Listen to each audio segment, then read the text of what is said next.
Hello. Can you hear? Okay, it works. It works. Hi, people. Thank you all for coming out in this awful weather, but we are here to learn and not be awful and be inspired by these wonderful people that have come here in the weather to see all of you. So since there aren't that many of you, there will definitely be room for like more intimate meet and greet after, and for you guys to like get pictures or like ask the speakers like whatever you would like. They will all be staying the night here anyway, so that won't be a concern for them to miss a train. So let me just do a couple of introductions. So we have our moderator. Her name is Millicent Steiger. She is a Brown student in the class of 2024 and studying linguistics, and in her free time is an independent fashion consultant and loves to help her peers find their own unique style. Our speaker, Olivia Hurst, is a New York-based fashion designer who launched her woman-led eponymous brand in 2021.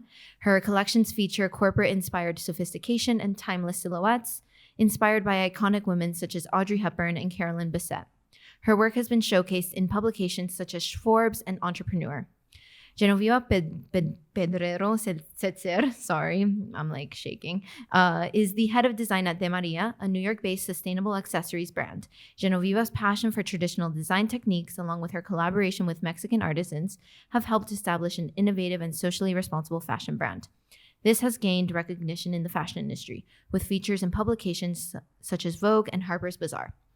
And Arin Hayes founded the genderless clothing brand No Sesso, known for bold designs that challenge traditional gender norms. This brand's collaboration with Levi's resulted in a groundbreaking collection showcased at New York Fashion Week and features in prestigious publications, positioning No Sesso as a leader in a socially responsible fashion brand.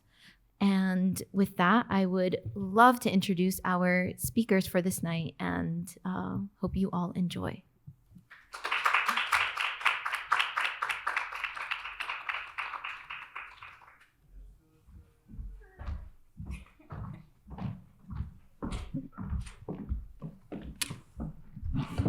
Good evening, everyone. I'm so glad you guys were able to make it out, and I'm also so grateful that you guys were able to make it out here with us too, despite this atrocious weather.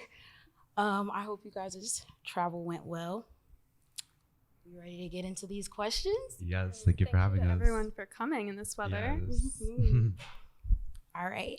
So, can you guys tell us just a little bit about your background and why you all decided to pursue a career in fashion?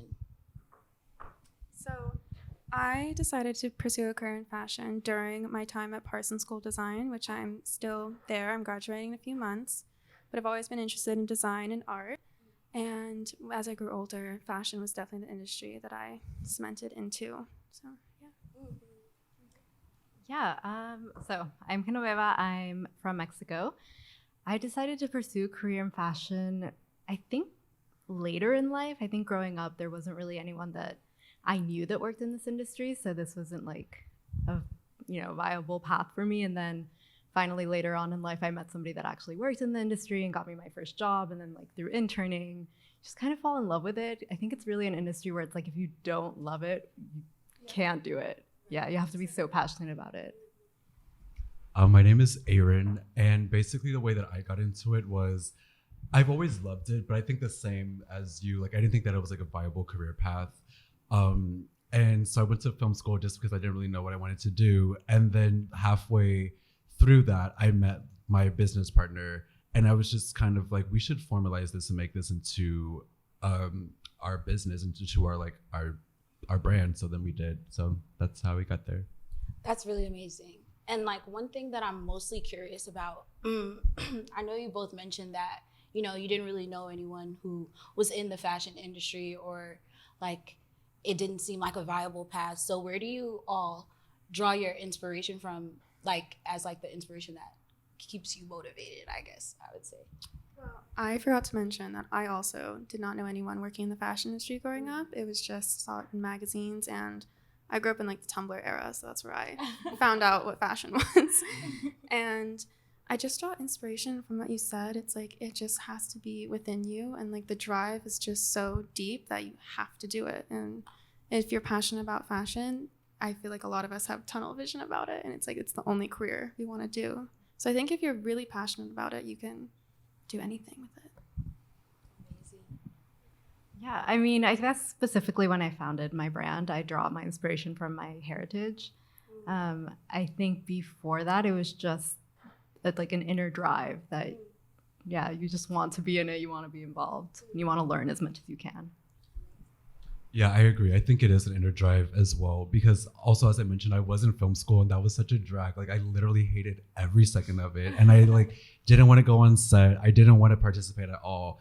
And I think that like you have the same kind of hours with fashion, especially when you're like building it up on yourself. But like the passion is what really makes the difference for sure. And it's just like that's inherent. And I think that that's something that we all can relate to here, like as students. Like school is no joke. Like even if you're not like in fashion, it's hard to find like that motivation, and like channeling your passions and energy is really like an admirable thing, always. And so I guess I'll get into the more specific, person-specific questions. So for Olivia, is fashion something that you always envisioned yourself having a career in? Like, was that, or I know you just talked about it a little bit, but like, No, I can Did you I ever can have get into any? it again. okay, yeah. So I didn't think I was going to be a designer. That's what I do. I have my own brand. And the thing that got me into sewing and designing clothes was that it's kind of a rite of passage in my family, though, even though none of us work in fashion. My mom, my sister, my grandmother, we all know how to sew and can make our own clothes. And during COVID, that was my side hustle on like secondhand platforms like Depop. Yeah. I was selling clothes and making some money off that. And then when it picked up, that's when I was making a decision, like, should I just go for it? There's this opportunity in front of me.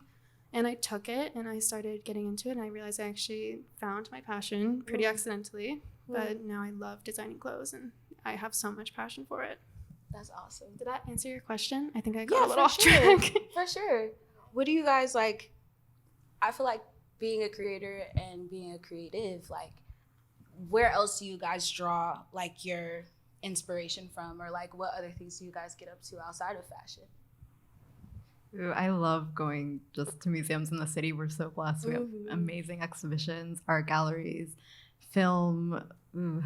I mean, I feel pre-pandemic, I used to go to a lot of concerts. I haven't done live music in a while. Yeah. Yeah, I feel like I just kind of feel the inspiration from everywhere. I feel like music is also like a really big just medium that I'm really interested in. Obviously, music and fashion, they like kind of go hand in hand. So I think that I'm really interested in that. And that also kind of like helps with the moods of everything that you're doing. But yeah, I think it's important to find inspiration everywhere. Yeah, I think like I agree with that completely. And also finding inspiration just within yourself and following your intuition to what you gravitate towards, not like a certain aesthetic that you see online or you want to have someone else's style. Just kind of follow whatever catches your eye, I think, is where you can get the most authentic inspiration. Right. And you mentioning like following or drawing from the things you might see online. How do you all use e-commerce and social media, not only to propel your own business and your own labels, but also like how do you avoid just following trends and actually like adapting onto trends? Do you feel like that's something that you do intentionally, or is it like, do you feel like that's something that's naturally comes like? Well, for me, I think I'm like, I don't know, I have like this weird dichotomy of like being super well informed, but also living in a vacuum at the same time. So I think that kind of helps because it kind of enables you to create your own kind of like rules and parameters and kind of aesthetics. I'm not really into social media that much, so I don't really know what people are doing. So it kind of like forces you to create your own kind of like rules for the most part. And then I would say, yeah, like it's so much more important and so much more powerful for you to kind of create your own lane as opposed to like just following what you see everybody else doing, especially if you are a fashion designer. Like you're supposed to be at the forefront of everything. So why would you want to be like copying trends or anything, you know? Yeah, it just really takes away from the essence of your brand if you're, you know, doing what everyone else is doing. I think for me personally with my brand, because I work with artisans, you really can't. Specifically from Chiapas too. I think that's so amazing. Well, yeah, León, Michoacán, I mean, as much of Mexico as I can, I'm going to work with. But yeah, our scope is so limited that it's not like I could be like, make this Prada shoe, you know? I also think just for sustainable purposes, having pieces that are timeless is so important because you don't want your customers like hating a piece in a year and regretting buying it. You want them to be able to wear it for a really long time. And that's like a testament to sustainability. Yeah. And also on social media, I produce like all of my advertising on social media. And I think it's just a really great and affordable way to advertise your clothes. And it's really accessible and it opens a lot of doors, I think, if you want to push your brand on social media. That's so awesome. Could you kind of tell us, like, what do you think would be something, I know that this is like a curveball, but you worked with New York Fashion Week and New York Fashion Week Prep. Yeah. What's something, and also a PR intern at Chanel. What's something you think like you were able to take from working with these like bigger projects and like taking from them and being able to like put into your own branding, your own label? I have a lot of experience at Moschino's office in New York. They're wonderful people. And I think what I take away from them is what it means to put in a lot of hard work into your brand and into creating a runway show or a campaign. No one is sitting on their ass. Everyone is up and working. Everyone's helping each other. And that's what creates like a community within your company, which is really nice. And it was nice to experience that. And yeah, I think what I took away from it was basically just like, you have to hustle, but the hustle's fun. Everyone's having a good time, but it's not like pretty all the time. Even at Moschino, even at the couture brands, they're all, you know, putting in blood, sweat, and tears. So, Arin, we're gonna move into you. Can you share any advice for keeping momentum in the fashion industry as a multimedia sort of like freelance creative? I think that's a really difficult question, and I don't know if I have the answer to it. But I do have an answer for it. I think community and like networking is super, super important. I found that that's actually how No Sesso, that's how we like really kind of like built our base. That's how we got all the help that we got, so many of like the resources was through just like creating organic contacts. Whether that was like through nightlife, which is where like a lot of them come from. And that's just kind of like an easy segue. That's kind of like a cheat sheet for like fashion, honestly. Like go out as much as possible and just like be yourself. And you just kind of like attract the right people. But I feel like that's a big part of it. I would say I'm not so great at like keeping up with that because I'm just like right now I'm like on a hiatus myself. So, but I would say that, yeah, definitely network and just try to like make as many organic relationships as possible. And also I would say, even if you don't think it's going to be like a networking kind of relationship, just try to form friendships and relationships with people that are like-minded. And you never know what can come from it, even if it's just a great relationship. Right. So rest is so important. And rest is very important. It's so nice that you're like transparent, that you have to take a break and that everyone needs a break from time to time. I completely agree with you on building friendships within the industry. All of the people that I work with are usually like my friends. And that's kind of how the fashion industry rolls, I think, too. Everyone has to have like that sort of community and friendship with each other because it's creative and that's how you create something really amazing. It's also such a small world. Like everyone intersects, yeah. Yeah, amazing. I also just wanted to ask, how do you, I know that sometimes carrying the weight of like feeling like you have to cater to a specific audience, or even like coupled with possibly feeling like you have to like putting your community on the forefront of your work, like that's something that's a lot to stand in and be bold in. So what does it mean to you to be authentic in your creative process, and like what does it feel like, or what is it like navigating that? I think especially just being a Black queer person, you literally don't really have a choice but to be political. Like literally your every breath is like a political statement. And so I think also us having a whole brand of Black queer creatives that are also like really comfortable with ourselves and also like really proud of our heritage and proud of like our identities. I think that it was just kind of like a no-brainer, you know what I mean? And even when we started being like, we don't really want to be necessarily known as like a queer brand, etc. That's just something that's just like, because also I'm just like, every fashion designer pretty much isn't like a woman, you know what I mean? It's like, they're all gay, they're all queer. So I'm like, what is a queer brand? I don't know what that means. So that was interesting. But I think just knowing how important your identity is, and just, especially because high fashion is both this kind of thing that kind of sets the fashion and sets the beauty standards. I think that it was just kind of like a no-brainer for us to highlight the beauty that we see within ourselves and that we see within our direct community. So yeah. Yeah, you get a lot of like inspiration from the people you work with, I think. Yeah. Absolutely. For sure. And it's like, we're fab. Yeah. So much of my inspiration just comes from my girlfriends, and I'm like, what are you wearing this weekend? Like, what's your vibe? Right. And I'm like writing notes. Awesome. So, do you all feel like creativity is something that comes naturally to you, or how do you turn it into something that like you can actively work towards? Do you feel like these two things are mutually exclusive? And if yes or no, why or why not? I definitely feel it's a practice. Mm-hmm. I don't think it's something, well, I mean, unless you're, really a creative genius, but I think it's something you work at every day. Yeah. And just let the inspiration come to you. I think it's a mixture of both.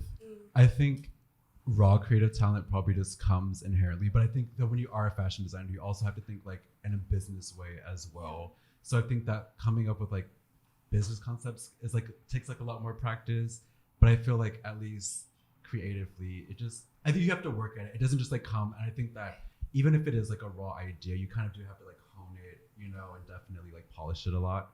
But yeah, I think it's like a mixture of both. That makes me curious. How do you all like document your raw ideas? Are y'all like notes app girlies? Do you have little journals? Well, I agree with you, Sad, about it being a combination. Like for fashion, you definitely need to have a business mindset as well, because your whole career depends on if your designs are selling, and that's a business. So I definitely agree with you. And how I document my designs, I have a notebook, of course, like a sketchbook, and just organizing a lot of archives that I get inspiration from. My notes app, if I have an idea, I'll get the draw thing on my notes app and do a really ugly sketch, and then that's how I get it going. Yeah, definitely notes app. Just sketching on the iPad, honestly, is also like on the go. Yeah, notes app and then physical sketch. Yeah. Also, just going to fabric stores, that can be a lot of inspiration alone. Like sometimes I'll just go if I'm not feeling inspired, and then the ideas come to me once you feel the material. And Also, I love how you said Tumblr, because I have had my Tumblr since like 20 whatever. I am so active on Tumblr. Yeah, and I still be on there sometimes. Do y'all use Pinterest? No. Me and my Tumblr mutuals are like forever. Exactly. But I use Pinterest sometimes. Mm-hmm. It's a lot better than Google if you want to look up something. Genoveva, where do you draw inspiration from for your designs, and what does your creative process look like, specifically for De Maria and Quirks? Yeah. So, okay. For De Maria, I can really speak to it. It's a collaboration. We really go back and forth between the artisan workshops. So if I come up with a design, it'll be sent to them. It'll be a conversation. There's times when I send them something and they're like, absolutely not. Like, we're not making this. Because you also have to respect the traditional design technique. It's not factory made, it's man-made. And then for Quirks, it's honestly inspired by my friends, the people in New York. It's just another way of like, how can we be more sustainable in our fashion choices? It's really amazing to see like how you just continue to do that in every step of your career. Like, it's so admirable. Well, I mean, we were talking about it earlier, how I'm like, I don't feel like I could start a business nowadays and not have a sustainability aspect to it. I mean, even so, manufacturing isn't sustainable. Like, there's no perfect way to do it, but how can I at least like make it better? I wouldn't be able to sleep at night if it wasn't sustainable. So tell me a little bit more about your passion for accessories. What does luxury mean to you? Yeah. Ooh. So luxury to me, I think it's really crazy. There's a before and after moment. So I think growing up, I grew up in Mexico, was in the States a lot, but in Mexican culture, at least, we always look outwards for inspiration for fashion. So it's always like we put, European and American designs first. And it wasn't until I was in like my mid-20s that I was shopping with my grandmother. And that's like a thing we always did together. And we would always be in the accessory section. So it's like shoes and bags. And I was showing her some boots from like a European fashion house, going on and on about how beautiful they were. And she just looks at me and says, like, these look exactly like the paintings they do in Chiapa de Corzo, which is like a village nearby where I grew up. And it was there that it really like hit me where, you never look inside and I'm like, why don't I value Mexican design techniques as much as I value European ones? Like, how can I start working with them? So it was really there that I made the switch, and it was like almost like a decolonize your mind moment. Yeah. And it's so amazing that your family can be that your family is like such an abundant source of knowledge, Completely. Yeah. No, I'm so blessed that I grew up in Chiapas, where it's like, on one side, we're the poorest state in Mexico, but on the other side, we're so rich in culture. And just, growing up, going to the markets, it's impressive. You see people like haggling, and even then it feels bad. It's like if someone's telling you what their work is worth, why are you trying to tell them it's not worth that?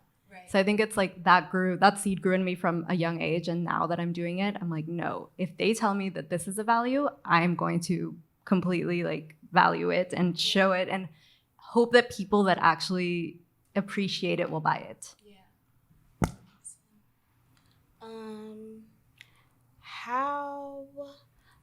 What does it mean to you then to be able to empower Latinos, and just the Latinx community through your designs and through your mission?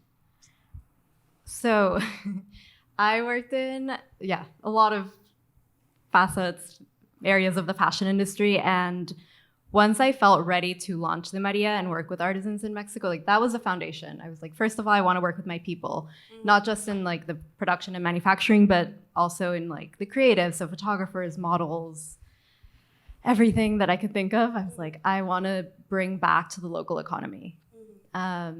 It feels like a no-brainer. It's like, this is my community. This is like, I need to give them a platform. Like, we need to raise each other up. Right. Arin and Olivia, you guys both also mentioned like drawing inspiration from your friends and like having your community be what really supports you and holds you up. So how do you are there any challenges that come with sticking to your core values that you guys have experienced and never really like settling? And if so, what challenges do you feel like you would most want to share with people who are also from like diverse backgrounds? I have to think, because like there's been so many hiccups along the way. Yeah. I think part of it, the biggest challenge was just going into an industry that I actually didn't have that much experience in, because I started when I was still a student and I was working in the art industry at galleries. I wasn't working at a fashion house until Moschino. And I think a lot of the challenges were just like learning how to create a website, learning how to do my taxes before I knew how. But the thing is that you can literally do anything because YouTube tutorials exists. You can learn anything you want to do. Like, I am not a tech wizard and I can build a website now. So I would just tell everyone, like, you have no limits and you shouldn't limit yourself when coming across these challenges as a young entrepreneur. And you can always get internships that give you so much experience as well. Don't be scared to ask questions. Like, nobody knows what they're doing. Literally. We're all figuring it out. I think one of the hardest challenges that we've had to face as a brand, especially when money is such a huge issue, is when people come to you and they offer you some kind of money, but you know that they're problematic, or you know, like even if even if they're outwardly problematic, or they have like some kind of like insider like issue to where they've been complicit with the issue, that's been kind of difficult, because it really makes you like question your morals, because it's like, am I going to take this like huge payout because we need this money to like help propel our brand?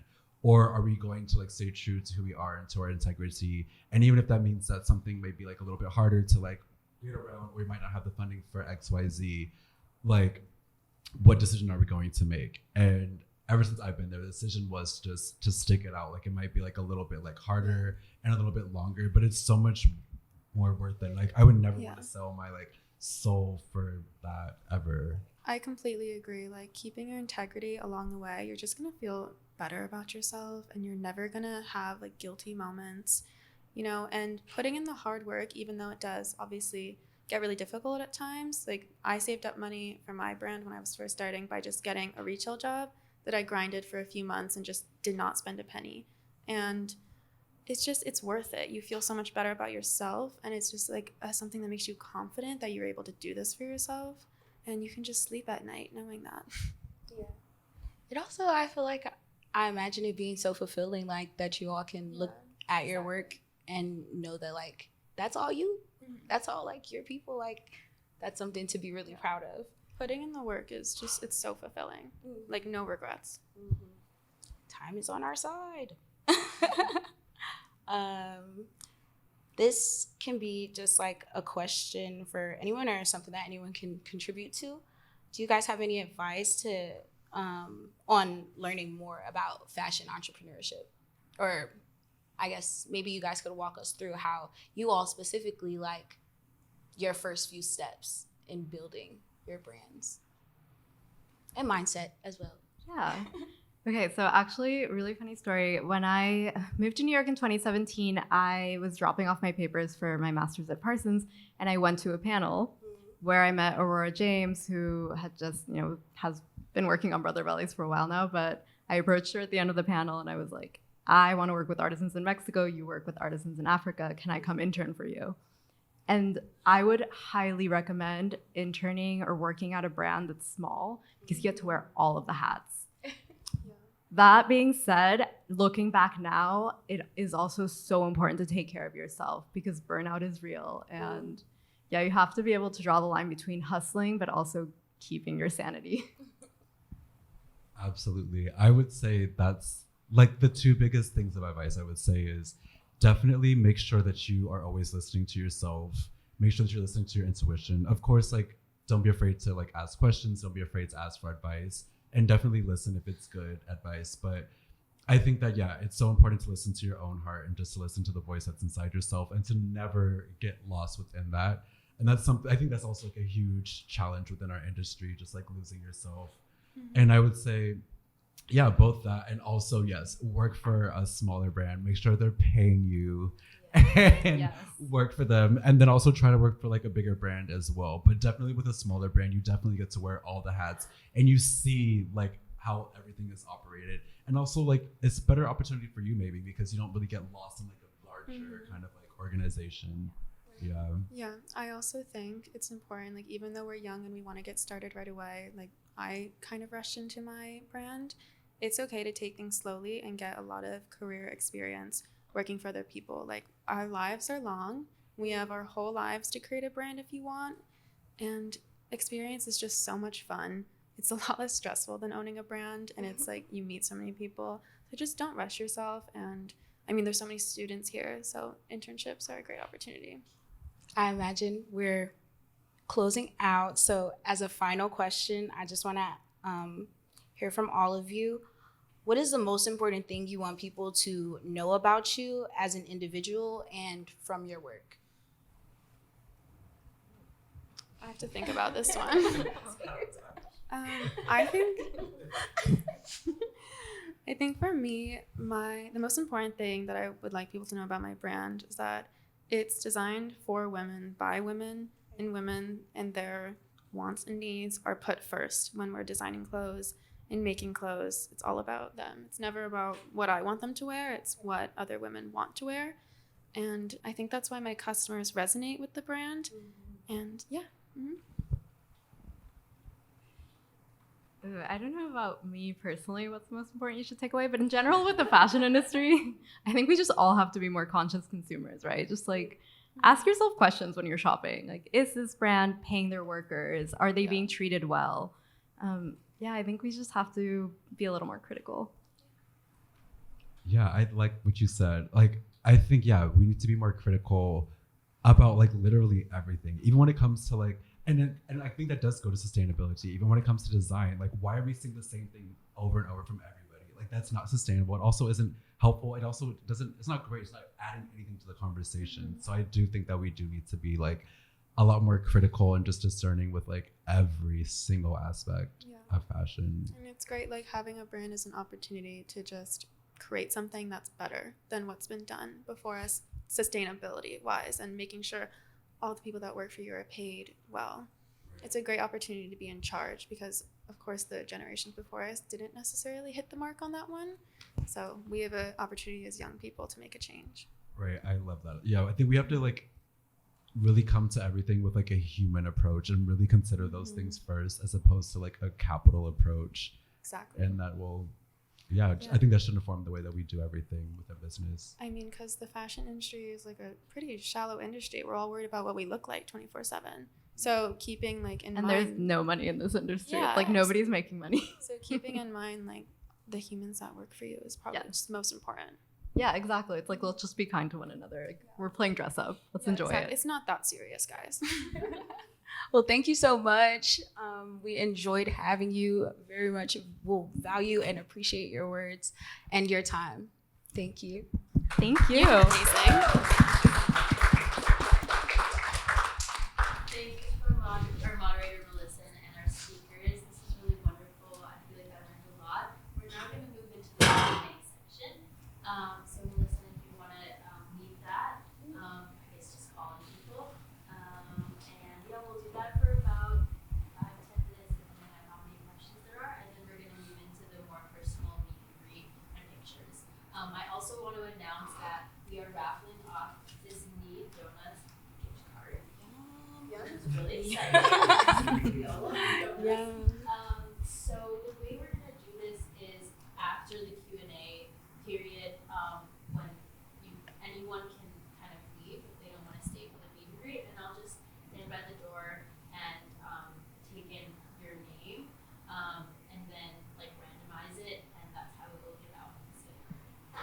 Unless anyone has it. All right, go ahead. Seabass, I'll bring you the mic. Thank you, Mike. Hello. Oh my god. Hello. I'm Seabass. I'm one of the directors of the design team for Fashion at Brown, so I am super interested in all of your design work. My question is for Arin, and I heard you did a collaboration with Levi's. And so, gender and jeans, what's that about? Well, what do you mean? Well, you collab with Levi, and your work has been so genderless. What did that meeting of that theme include? Well, actually, so Pia, she's like the main designer. So basically, we would just like have conversations about what we want to do. And denim is kind of like one of the DNAs from the brand. And I think it's a DNA from like a lot of just like smaller brands because it's something that you can like really upcycle really easily. So we just thought about like what would be like the next just kind of like obvious step. So obviously Levi's is like the biggest, most important like denim company in the world. So we just like, we wanted to do a collaboration. And so we just kind of like, again, through our community kind of found people who worked at Levi's and just kind of like got into the grapevine. And then eventually like our publicist got involved and like really pushed it forward. But yeah, it just kind of seemed like an organic, just kind of next step for us. Cool.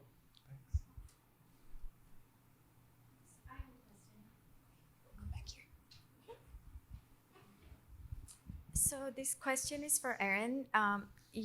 So since you're not into social media, I wonder how do you promote yourself and your brand? Because we do live in a social media age, and there can be a lot of pressure to join social media to promote yourself and your brand.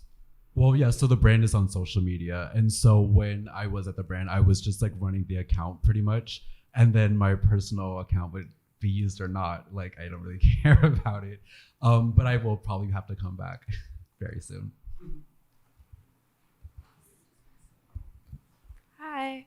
I have a question for Olivia. I was wondering how having a strong social media presence affects your brand, and whether you felt like the more your audience grows, does the consumer become that much more involved in the creation of each piece? That's a really good question. I think social media has really helped me because I can have a really personal relationship with my customers, and the feedback back and forth between me and them, it's really casual. You know, we're just DMing and they're telling me what they think, and I'm really open to any criticism from my customers or anything they like and what they don't like. And that's how I think I use social media to my advantage with my customers. It's just being able to connect with them. I don't think it's been a big disadvantage so far, which is nice because it's not going anywhere. And yeah, I think it just helps me connect with them on a really personal level, which I think they appreciate. Thank you. Over here.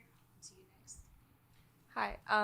My question is just kind of like, you guys are all very young designers, and it seems like you started very young. So I was just wondering how you kind of establish yourself and how you get older people to take you seriously in the industry.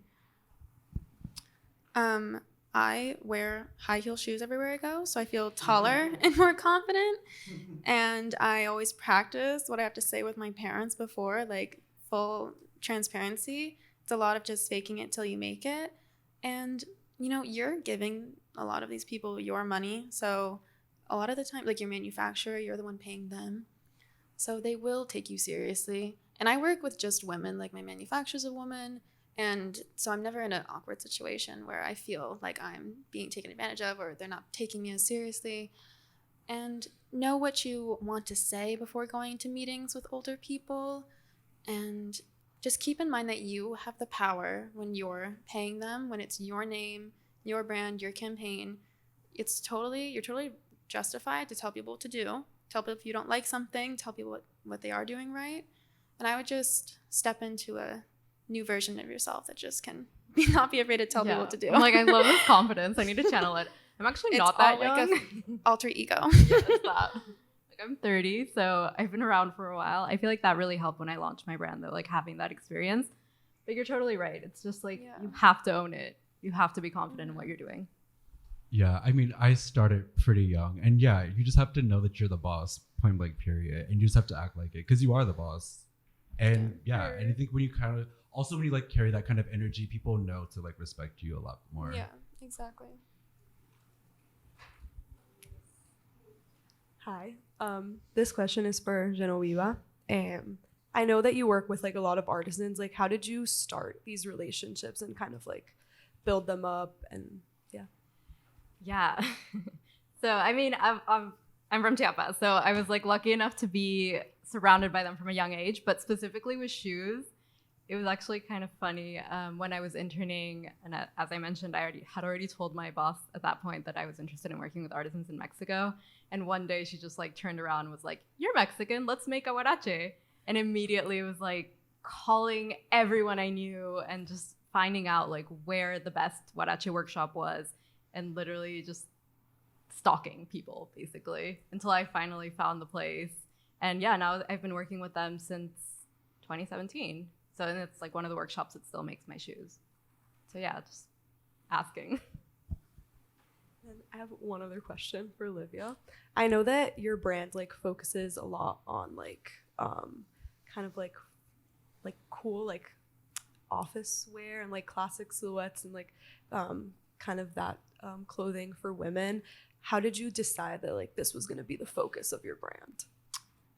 It's sort of just what I said earlier, just following your intuition. I've always gravitated towards blazers, suits, button-ups. That's just been my style for a long time. It's because like my dad's my style icon, so I'm just stealing his clothes. And I just stick with that because it's what I know best, and I feel like you just design what you know best. And I live in New York, so sticking to that aesthetic or style, I don't really like the word aesthetic, but it's pretty easy to do it in New York because it's such a corporate city. Other questions? Moving to this side of the room. Oh, right.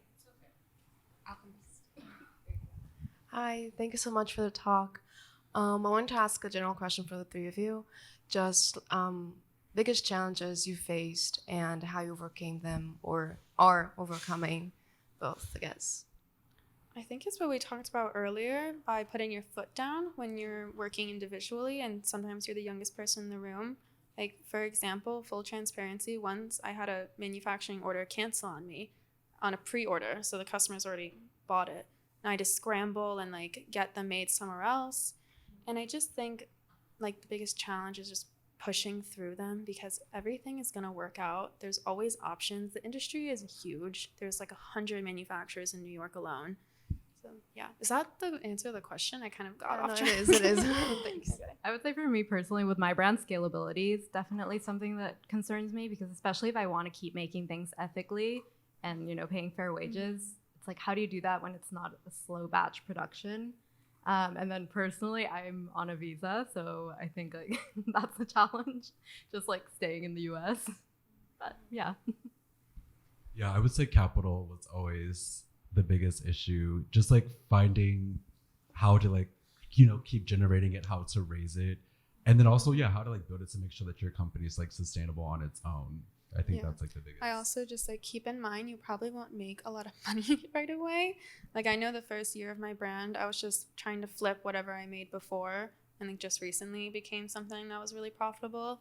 So just have a lot of patience with that because it is hard to make money in this industry, especially if you want to work for yourself. So just know that we're all going through it. Okay, thank you very much. Thank you.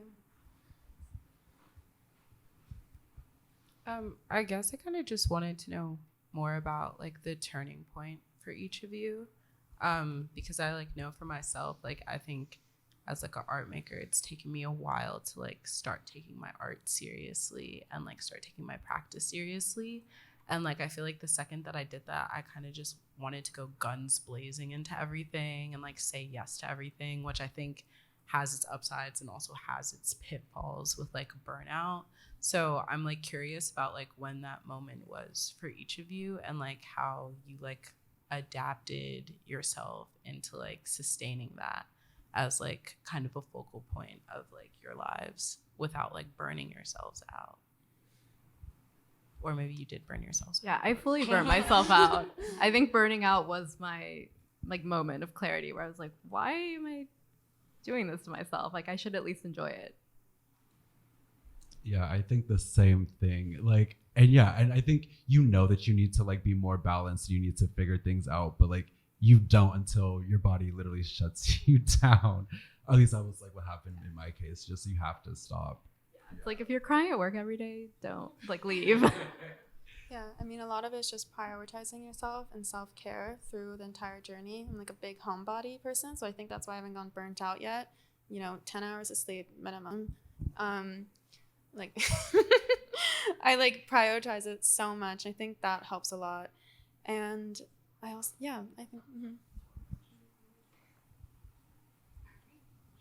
Any other questions?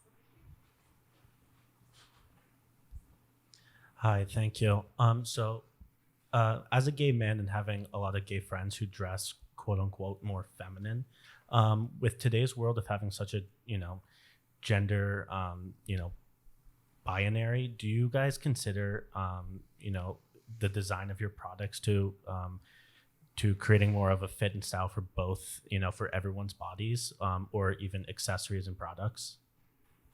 And that's to all of you.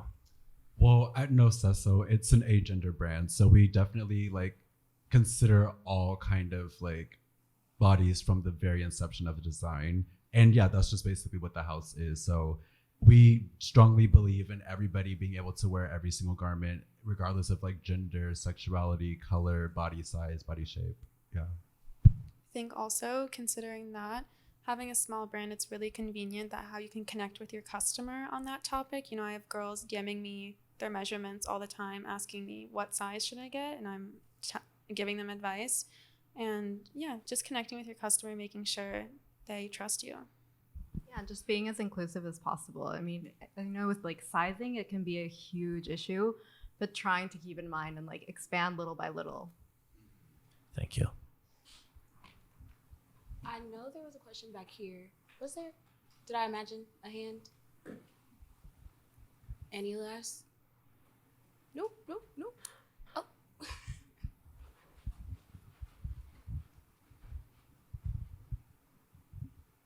Hi, me again. I have a question for Genoveva. How do you move between the demands of modern fashion with like the speed of output, and especially like you're talking about scalability, and like modern fashion culture, but implementing them through traditional design techniques? And what does co-creation and co-design look like at your brand? It just looks like a conversation. It's not me telling someone what to do. It's taking their input and like actually taking it into account. I don't know if I can necessarily say I, like have merged the worlds of traditional and modern. I think it's just about respecting the technique and also keeping it alive. I think that was one of the most valuable things for me. I don't want to reinvent the wheel. I'm not, trying to be the most modern or like inventing new things, but I think as long as they're happy with what the designs look like and, my customers are appreciating what they're buying, I'm happy with the product. Oh, I'm gonna go back here first. Hi, I just want to say thank you so much. This question's kind of for anyone.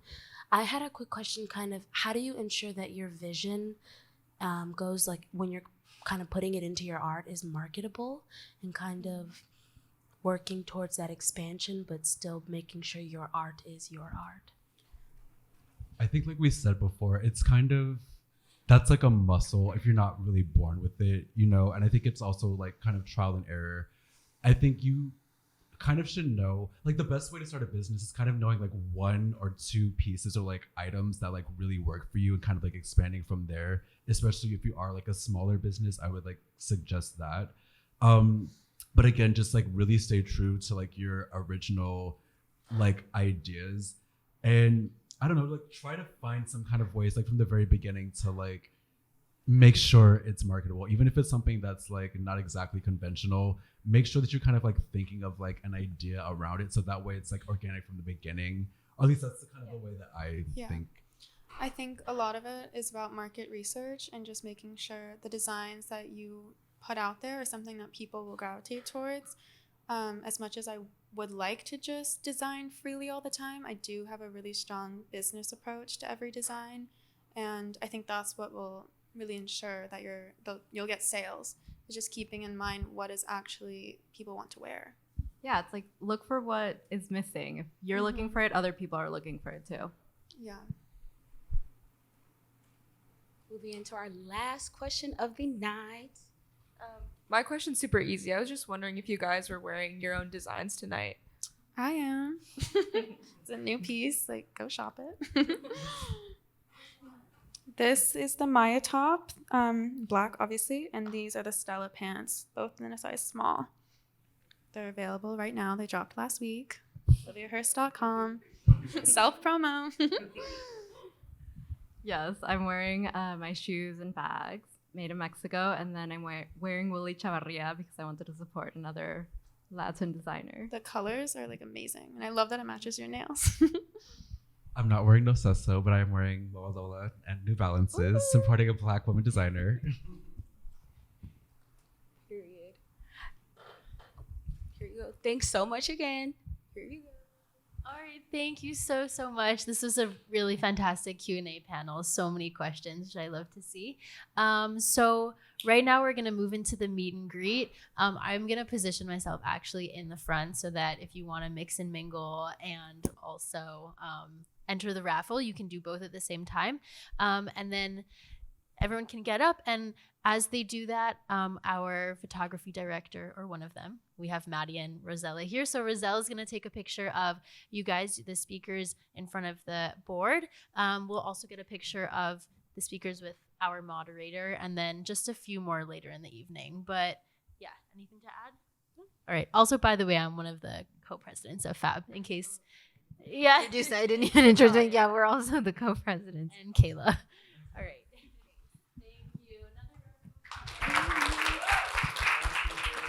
Thank you.